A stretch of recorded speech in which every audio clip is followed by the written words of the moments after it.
नमस्कार दोस्तों, जय हिंद, वंदे मातरम। स्वागत है आपका अपने टीटी फैमिली शिक्षकों के परिवार जायसवाल कोचिंग सेंटर पर, पावर्ड बाय शिक्षा ही प्रकाश है। दोस्तों, इस क्लास में हम बात करने वाले हैं सीटेट पर्यावरण ईवीएस की बात करेंगे। वो भी चैप्टर फर्स्ट रहेगा क्लास, जो कि आपका परिवार और फैमिली का चैप्टर है। और ये चैप्टर जो रहेगा क्लास एनसीईआरटी पर आधारित रहेगा। और इस एक ही वीडियो में संपूर्ण किताब का निचोड़ लेकर आए हैं परिवार फैमिली का चैप्टर रहेगा। इस चैप्टर से हम दोस्तों सीटेट जुलाई को अगर एवीएस में बेहतरीन तरीके से फतेह करना है, एग्ज़ाम को क्रैक करना है, तो क्लासेज इंपॉर्टेंट है। और एक ही क्लास में हम परिवार फैमिली से संबंधित क्लास करेंगे। और इसमें हम जो एमसीक्यूज और क्वेश्चंस करने वाले हैं वो प्रीवियस में ईयर में पूछे गए प्रश्न को भी करेंगे और संभावित प्रश्न भी करेंगे कि संभावित क्या क्या कर प्रश्न पूछे जा सकते हैं, क्या प्रश्न बन सकते हैं। तो आइए रियलिटी में जानते हैं किस प्रकार से प्रश्न बनते हैं और पूछे जाते हैं। वो जितना कठिन नहीं है जितना हम कठिन आप लोग सोचते हैं। तो क्या आप सभी लोग तैयार हैं? सभी लोग कमेंट बॉक्स में यहाँ पे सभी लोग कमेंट कीजिएगा। थोड़ी चीज़ें जान लेते हैं। दो चीज़ें जानना जरूरी है परिवार में। परिवार देखिए दो तरह की होती है, एक एकल परिवार होता है, दूसरा संयुक्त परिवार होता है। लेकिन इसमें ये जानना जरूरी है परिवार शब्द किस भाषा से बना हुआ है। तो परिवार शब्द लैटिन भाषा के आपके फैमिलस से शब्द से बना हुआ है। और इससे एक समूह का बोध होता है जिसमें माता पिता, अविवाहित बच्चे या नौकर भी आ जाते हैं। तो मैकाइवर और पेंच का यह कथन भी है कि परिवार उस समूह को कहते हैं जो यौन संबंधों पर आधारित तथा इतना छोटा और शक्तिशाली होता है जो संतान के जन्म, पालन पोषण की व्यवस्था करने की क्षमता रखता है। और इस पर एक कथन और पूछा किसका दिया गया, क्लेयर ने यहाँ पे क्लियर किया है कि परिवार से तात्पर्य माता पिता और बच्चे के संबंधों की व्यवस्था से होता है। और अरस्तु ने क्या कहा है? अरस्तु ने कहा है मनुष्य एक सामाजिक प्राणी है। ठीक है, ये चीज़ें होती हैं। परिवार की विशेषताएं क्या होती है? विवाह एवं यौन संबंध, वंश परंपरा एवं नामकरण की प्रणाली, एक समान निवास स्थान, सार्वभौमिक संगठन, परस्पर आर्थिक बंधन, परिवार के सदस्यों को उत्तरदायित्व की भावना। परिवार के प्रकार जैसे मैंने बताया, एकल परिवार, संयुक्त परिवार। एक न्यूक्लियर फैमिली होता है जिसमें माता पिता और उनके बच्चे होते हैं। और संयुक्त परिवार में दादा दादी, बुआ, सारी चीज़ें ये शामिल हो जाते हैं। जैसे आपका स्ट्रक्चर यहाँ पे लिखा हुआ है, स्ट्रक्चर जो है आप लोग देख सकते हैं, ये है। ठीक है, और बाकी सारी चीज़ें डिटेल्स हम चर्चा करेंगे। चलिए अब प्रश्नों की बात कर लेते हैं, क्योंकि हमने पहले आपको बताया था कि हम यहाँ पे प्रश्न करेंगे जो कि प्रीवियस ईयर में जो पूछे गए पहले प्रश्न हैं, पहले उन प्रश्न को करने वाले हैं। ठीक है, तो आप सभी लोग तैयार हो जाइएगा। प्रश्न हमारा क्या पूछा जा रहा है कि भारत में लड़के व लड़कियों की विवाह की न्यूनतम यानी कम से कम आयु जो है कितनी रखी गई है। अब यहाँ पे समझना कि पहला हमारा क्या पूछा गया। तो पहले में हमारा लड़का दिया गया, तो लड़का 21 वर्ष से सभी लोग जानते हैं। तो ये चीज़ें गलती हो जाती हैं, लड़का लड़की या कभी लड़की और लड़का दे दिया जाता है। ठीक है, तो पहले लड़का दिया गया तो 21 और 18 वर्ष वाले ऑप्शन पे कर लेना है। ठीक है, ये हिंदू विवाह अधिनियम 1955 के अनुसार है। भारत में लड़के व लड़कियों के विवाह न्यूनतम जो है लड़के का 21 वर्ष और 18 वर्ष लड़की का किया गया है। किसके अकॉर्डिंग अगर पूछा जाए? हिंदू विवाह अधिनियम 1955 के अनुसार। ठीक है, आई होप सभी लोग समझ गए होंगे। इसके बाद आपका दूसरा प्रश्न, बेहतरीन प्रश्न, लाजवाब प्रश्न स्क्रीन पर आ चुका है। दूसरा प्रश्न है, परिवार एक इकाई होता है जिसमें माता पिता और उनके 2 बच्चे होते हैं। यह कथन किस प्रकार से होगा? यह सत्य है क्योंकि सभी भारतीय परिवार इसी प्रकार के होते हैं। सही नहीं है क्योंकि इस कथन में यह स्पष्ट करना चाहिए कि बच्चे जैविक होते हैं। सही नहीं है क्योंकि परिवार कई प्रकार के होते हैं और परिवार केवल एक ही प्रकार के वर्गीकरण नहीं किया जा सकता। सत्य है क्योंकि यह किसी आदर्श परिवार का एक आकार होता है। सभी यहाँ पे कमेंट कीजिएगा मेरे प्यारे प्यारे भाइयों की, प्यारी प्यारी बहनें, गृहिणी जिनका सपना है टीटी एग्जाम को फतेह करना, सभी कमेंट कीजिएगा। जायसवाल सर आप सभी का अभिनंदन और स्वागत कर रहे हैं। तो साथियों, परिवार एक इकाई होता है जिसमें माता पिता और उनके 2 बच्चे होते हैं। ये कथन जो होता है सही नहीं दिया गया है क्योंकि परिवार कई प्रकार के होते हैं। हमने पहले ही पढ़ा, परिवार 2 प्रकार के होते हैं, एक संयुक्त परिवार, एक एकल परिवार होता है। तो यहाँ पे जो शब्द दिया गया कि परिवार एक इकाई होती है इसमें माता पिता और उनके 2 बच्चे होते हैं। देखिए, परिवार केवल एक ही प्रकार के वर्गीकरण नहीं किया जा सकता, इसलिए C option according to question सही हो जाएगा। ठीक है, सभी लोग समझ गए। आइए बात करेंगे अगले प्रश्न की। दोस्तों, बच्चे को समाजीकरण का पहला पाठ जो है कहाँ से प्राप्त होता है? ये आपके एग्जाम में आए हुए प्रश्न, ध्यान दीजिएगा।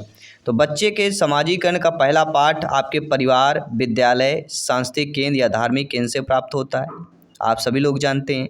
तो बच्चे को समाजीकरण का जो पहला पाठ जो प्राप्त होता है वह फैमिली अर्थात परिवार से ही प्राप्त होता है। जैसा फैमिली में आप चीज़ें करेंगे, जैसा बच्चा देखेगा वैसे सीखेगा।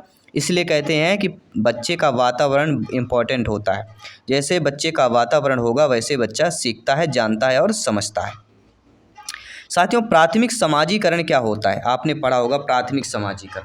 तो ये प्राथमिक समाजीकरण जो होता है क्या होता है? शुरुआती आयु में परिवार और मित्रों से सीखना होता है, किशोरावस्था में समाज से सीखना होता है, प्राथमिक स्तर पर समाज से सीखना होता है या शिक्षकों का अनुसरण करना होता है। तो देखिए, प्राथमिक जो समाजीकरण होता है वह शुरुआती में परिवार और मित्रों से सीखने को ही प्राथमिक समाजीकरण कहते हैं। क्योंकि समाजीकरण की यहाँ पे बात हो रही, तो परिवार और मित्र भी यहाँ पे शामिल हो जाते हैं। नो डाउट सभी लोग समझ गए होंगे। आइए बात करते हैं आपके अगले प्रश्न की तरफ चलते हैं। अगला प्रश्न है, एकल परिवार से तात्पर्य क्या होता है? साथियों, एकल परिवार से तात्पर्य यही होता है कि परिवार जिसमें माता पिता और उनके केवल बच्चे रहते हो, ये आपके एकल परिवार से तात्पर्य हो जाएगा। इसके बाद आप अगला प्रश्न देख लेते हैं, निम्न में से कौन सा कथन सही दिया गया है? एकल परिवार में दहेज प्रथा सामान्य बात है, यह कथन गलत है। एकल परिवार में बाल श्रम सामान्य बात है, ये भी गलत है। दहेज तथा बाल श्रम शहरों में समान बात है, ये गलत है। तो सही क्या है? सही है कि दहेज तथा बाल श्रम सामाजिक बुराइयां हैं। ये क्या है? दहेज और बाल श्रम क्या है? बाल श्रम मतलब क्या होता है? कम आयु में बच्चे का काम करना या करवाना, ये होता है बाल श्रम। और दहेज तो सभी लोग जानते हैं, इसलिए अकॉर्डिंग टू क्वेश्चन हमारा सी ऑप्शन सही हो जाएगा।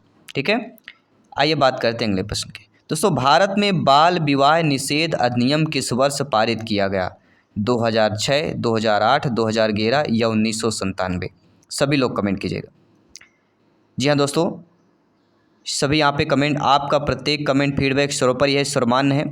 और सभी का नोट्स ये सारा PDF फाइल प्राप्त करना है तो आज ही हमारा टेलीग्राम चैनल ज्वाइन कीजिए, ग्रुप ज्वाइन कीजिए, जो कि फ्री ऑफ कॉस्ट है। जयसवाल कोचिंग सेंटर सर्च कीजिए, आपको ग्रुप मिल जाएगा, या लिंक डिस्क्रिप्शन में मिल जाएगा। साथ ही साथ इंस्टाग्राम फेसबुक पेज को हमारे फॉलो करना ना भूलिए।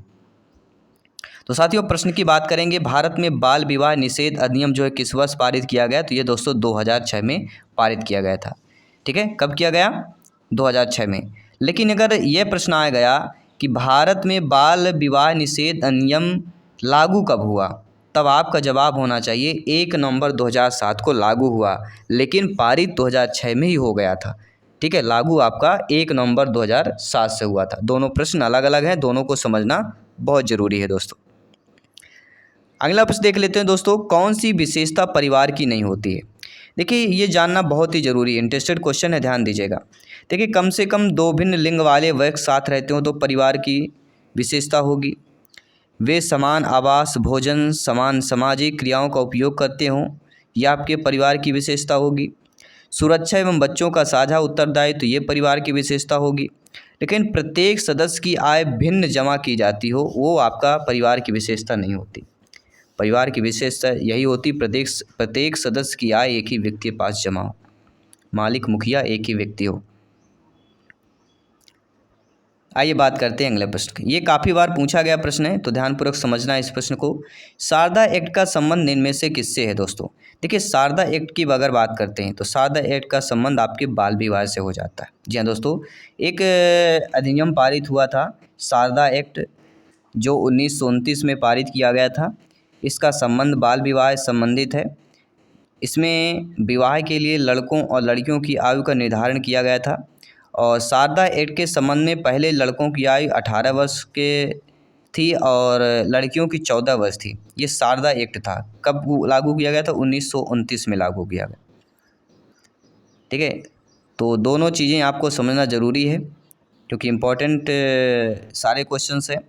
सामाजिक बुराइयों का उदाहरण क्या होता है? देखिए, सामाजिक बुराइयों का उदाहरण दहेज भी आपका है, बाल विवाह भी है, बाल श्रम भी है। तो ये तीनों सामाजिक बुराइयां हैं, अर्थात उपरोक्त सभी जो ऑप्शन दिया गया है ऑलरेडी सही हो जाएगा।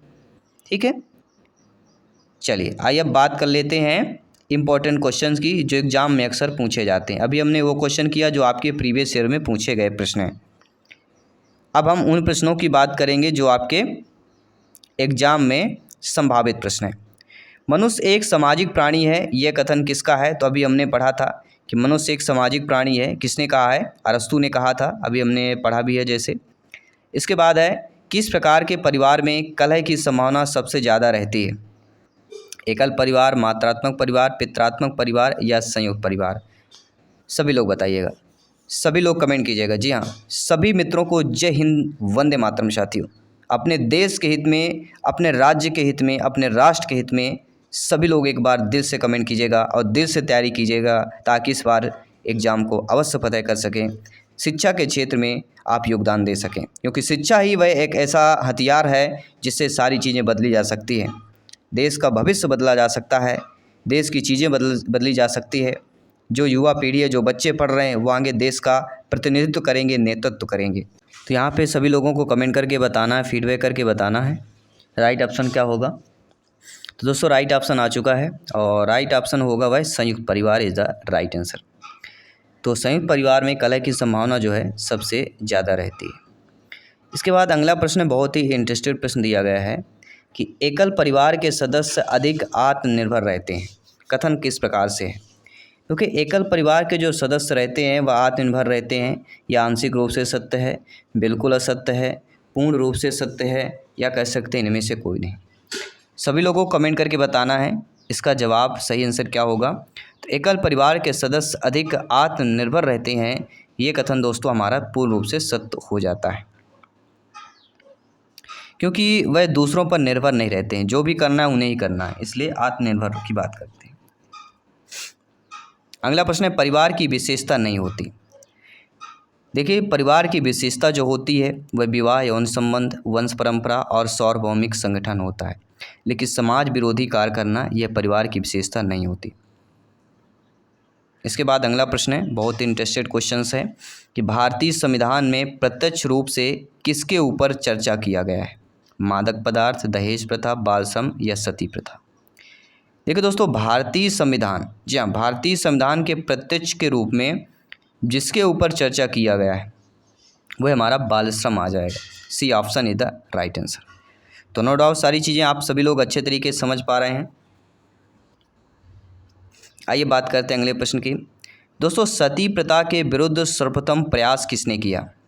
महात्मा गांधी जी ने, राजा राम मोहन राय जी ने, दादा भाई नौरोजी ने, या राजेंद्र प्रसाद की बात करेंगे?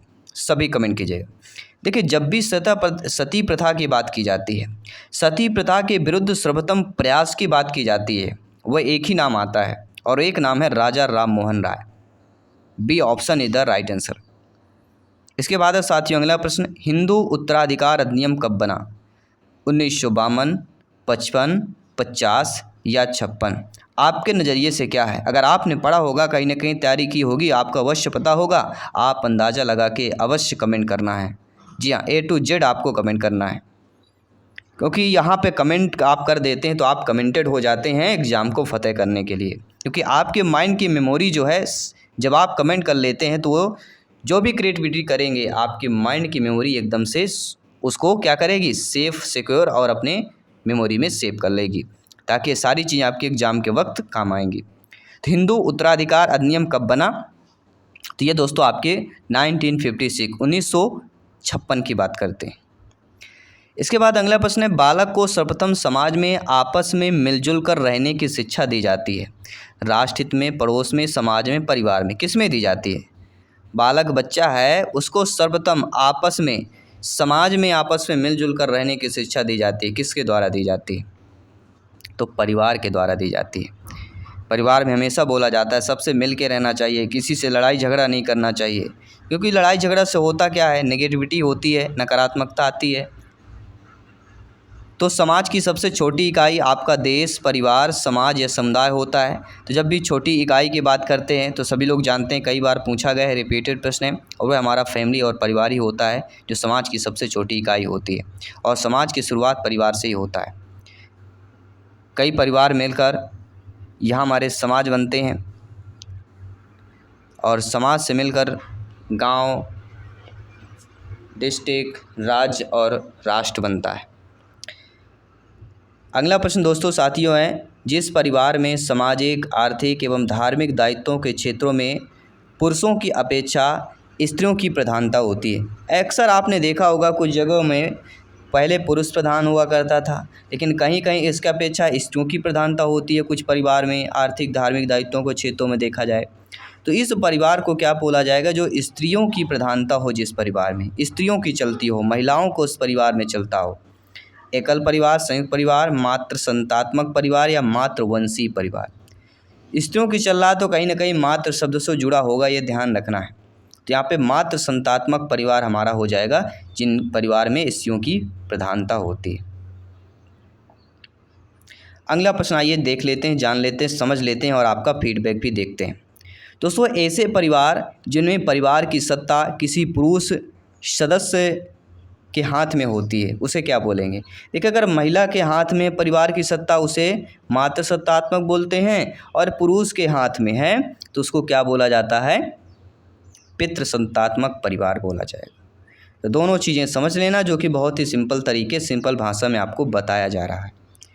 साथियों, वेस्टमॉर के अनुसार प्रारंभिक परिवार किस प्रकार का होता है? वेस्टमॉर के अकॉर्डिंग प्रारंभिक परिवार किस प्रकार का होता है? बहुविवाह, बहुपति विवाह, बहुपत्नी विवाह या एक विवाह? तो मार्क वेस्ट के अनुसार प्रारंभिक परिवार जिस प्रकार का होता है वह होता है एक विवाह परिवार। D option is the right answer. अगला प्रश्न है, परिवार के सदस्यों में मतैक्य और निष्ठा का समाप्त हो जाना, संबंधों का टूट जाना, पृथकता में विकास हो जाना क्या कहलाता है? सामूहिक विघटन, पारिवारिक विघटन, व्यक्तिगत विघटन या तलाक हो जाएगा। इंटरेस्टेड क्वेश्चन है, ध्यान दीजिएगा। दोस्तों, परिवार के सदस्यों में मतैक्य और निष्ठा का समाप्त हो जाना, संबंधों का टूट जाना, पृथकता में विकास हो जाना, ये सारी चीज़ें क्या कहलाती हैं? ये सारी चीज़ें पारिवारिक विघटन कहलाता है। क्या कहलाता है? पारिवारिक विघटन इज़ द राइट आंसर। साथियों, आई होप सभी लोग अच्छे तरीके से आप समझ पा रहे हैं। परिवार की संपत्ति में परिवार के सभी सदस्य अधिकार जो होता है वह जन्मजात होता है। किस नियम में होता है? मिताक्षरा के नियम में, दयाभाग के नियम में, प्रवर के नियम में या सपिंड के नियम में होता है? दोस्तों, परिवार की संपत्ति में परिवार के सभी सदस्य का अधिकार जो है जन्मजात होता है। यह किस नियम के अकॉर्डिंग है? या आपके मिताक्षरा के नियम के अकॉर्डिंग है। First option is the right answer. अगला प्रश्न है, इनमें से कौन एक संयुक्त परिवार को कायम रखने के लिए उत्तरदायी है? क्या आपका वह समाजवाद है, व्यक्तिवाद है, ग्रामीणवाद है या नगरीवाद है? दोस्तों, इनमें से एक संयुक्त परिवार को कायम रखने के लिए उत्तरदायी जो होता है वह कौन सा होता है? क्योंकि यहाँ एकल परिवार की नहीं बात कर रहे हैं, यहाँ पे संयुक्त परिवार की बात की जा रही है। इसमें माता पिता, दादा दादी, चाचा चाची, बुआ ताई, सारे कुछ बच्चे, सब कुछ शामिल होते हैं। तो एक संयुक्त परिवार को कायम रखने के लिए उत्तरदायी जो होता है वह हमारा ग्रामीणवाद होता है। क्या होगा? ग्रामीणवाद इज द राइट आंसर। 2-3 प्रश्न और बचे हैं, इस चैप्टर से कंप्लीट करते हैं और इस चैप्टर को कंप्लीट करते हैं। डेली आपका एक चैप्टर होगा, कंप्लीट होगा और प्लेलिस्ट बना दिया जाएगा, तो ज्वाइन करना है डेली आपको। दोस्तों, मनु के मतानुसार कौन सा विवाह सर्वोत्तम है? पिशाच विवाह, ब्रह्म विवाह, गंधर्व विवाह, राक्षस विवाह। इन चारों विवाहों को डिटेल से आपको पढ़ लेना है। तो मनु के मतानुसार जिस विवाह को सर्वोत्तम मनु के अकॉर्डिंग माना गया है वह ब्रह्म विवाह माना जाता है। B option is the right answer. अगला प्रश्न है, किस अधिनियम के आधार पर हिंदू विवाह को एक सामाजिक समझौता माना जाता है? वह आपका विशेष विवाह अधिनियम 1950 है, हिंदू विवाह विच्छेद अधिनियम 1955 है, हिंदू उत्तराधिकार अधिनियम 1956 है या आर्य विवाह अधिनियम 1936 है। तो जिस अधिनियम के आधार पर हिंदू विवाह को सामाजिक समझौता माना जाता है वह हमारा कहलाता है हिंदू विवाह एवं विवाह विच्छेद अधिनियम 1955। B option is the right answer. दोस्तों, ये माई फैमिली जो हमारा चैप्टर था आज का, आई होप सभी लोग अच्छे तरीके से समझें। सीटेड प्राइमरी EVS का पहला चैप्टर था परिवार, और इस पर NCERT आधारित जो भी सारे बुक का निचोड़ हमने किया है और एक ही वीडियो में पूरे फैमिली का जो चैप्टर है कंप्लीट करने की कोशिश की है, और आई होप सभी लोग अच्छे तरीके से समझ पाए होंगे। बाकी इसी तरह डेली आपकी क्लास आती रहेगी, ज्वाइन करना है। डेली आपकी 11:30 में सुबह हमारी क्लास होगी और 7 to 7:30 PM हमारी इवनिंग में क्लास होगी। जल्द ही जल्द आपके सारी क्लासेस, सारे सब्जेक्ट जो है क्लासेज स्टार्ट होने वाली है। तो अपने प्रिपरेशन को बेहतर करना है, मजबूत करना है, तो अपने टीटी फैमिली से जुड़े रहिए, अपने शिक्षक भर्ती के परिवार से जुड़े रहिए। और मैं मिलता हूँ आपकी अगली क्लास पर। धन्यवाद सभी का। जय हिंद।